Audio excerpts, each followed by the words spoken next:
सभी विद्वतजनों को सादर अभिवादन। आज मैं नई राष्ट्रीय शिक्षा नीति 2020 के एक महत्वपूर्ण बिंदु टीचर एंड टीचर्स एजुकेशन के विषय में आपको संक्षिप्त जानकारी देने जा रहा हूँ। नई राष्ट्रीय शिक्षा नीति में शिक्षकों के प्रशिक्षण को बहुत महत्वपूर्ण माना गया है। इसके जो कई पहलू हैं कि शिक्षक कौन है, शिक्षकों का प्रशिक्षण की आवश्यकता क्या है, शिक्षकों के प्रशिक्षण की प्रकृति क्या है, शिक्षकों के प्रशिक्षण का स्वरूप क्या होगा, इत्यादि बिंदुओं पर संक्षिप्त रूप से अपनी बात बताने जा रहा हूँ। शिक्षक वह होता है जो अपने छात्रों को शिक्षा देता है। छात्र में जो आंतरिक शक्तियाँ होती हैं, जो सुषुप्त अवस्था में होती हैं, उनका वह विकास करता है।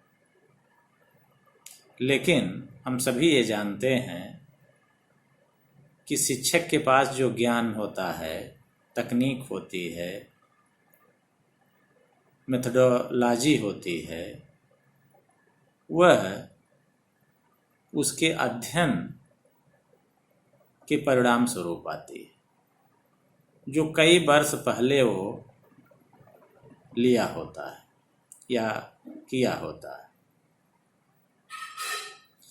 इसके परिणाम स्वरूप जो समाज के सामने, देश के सामने और विश्व के सामने नई तकनीकों का विकास हो जाता है, नई मेथोडोलॉजियों का विकास हो जाता है, या जो नई समस्याएं उत्पन्न हो जाती हैं, नई चुनौतियां उत्पन्न हो जाती हैं, उसके विषय में उसका ज्ञान अपरिपक्व होता है। इसीलिए इस शिक्षा नीति में शिक्षक के प्रशिक्षण पर बहुत अधिक जोर दिया गया है, जिसका उद्देश्य ही यही है कि शिक्षक को वर्तमान परिवेश के अनुसार आने वाली समस्याओं और चुनौतियों के विषय में अपडेट किया जाए। इसका परिणाम यह होगा कि जब शिक्षक प्रशिक्षित होगा नई नई समस्याओं के विषय में, नई नई चुनौतियों के विषय में, तो वह अपने छात्र को उसकी शिक्षा देगा, जिससे छात्र का भविष्य उज्जवल होगा। और जब छात्र का भविष्य उज्जवल होगा तो देश का, समाज का और विश्व का भविष्य उज्जवल होगा। इसका एक मुख्य पहलू यह भी है कि ये प्रशिक्षण किन स्तरों पर दिया जाए।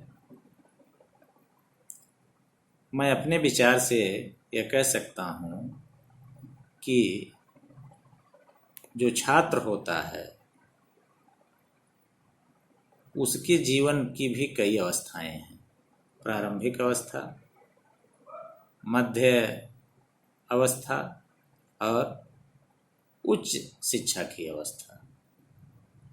तो तीनों में छात्र का बौद्धिक स्तर, समझने की शक्ति और जानने की उसकी जिज्ञासा में अंतर होता है। इसीलिए यह जो प्रशिक्षण है वह 3 स्तरों पर होना चाहिए।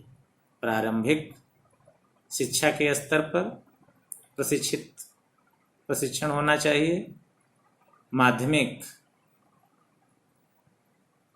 शिक्षा के स्तर पर भी प्रशिक्षण होना चाहिए और उच्च शिक्षा के स्तर पर भी प्रशिक्षण होना चाहिए। अगला बिंदु है कि ये जो प्रशिक्षण होगा वह किस तरह का हो।